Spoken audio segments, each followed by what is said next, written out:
Shrabani, sir পড়াচ্ছি তুই ক্লাসের মধ্যে ফোন দেখছিস কেন? আমার যা ইচ্ছা তাই করবো। এই শ্রাবণী, তুমি ক্লাসের মধ্যে ফোন দেখছো কেন?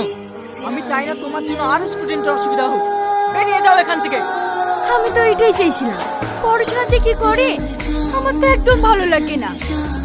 চলো না সোনা, আজকে আমরা কোনো একটা রেস্টুরেন্টে যাই। আচ্ছা যান। শ্রাবণী, মারে একটু পানি দে না।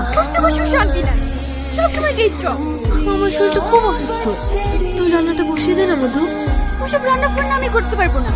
মেয়েটা আবার একটা কথা শুনবে। খেয়ে মধু, তুমি আমার জন্য আলু সোনা ডিম ভাজি দিয়ে ভাত নিয়ে এসেছো। তুমি জানো না আমি মাছ মাংস না হলে ভাত খেতে পারি না। আমি অসুস্থ, রান্না করতে পারবো না। তাও আমি কষ্ট করে রান্না করে এনেছি, শুধু তুই না খেয়ে কলেজ যাবি বলি। তুমি সবসময় এমনই করো।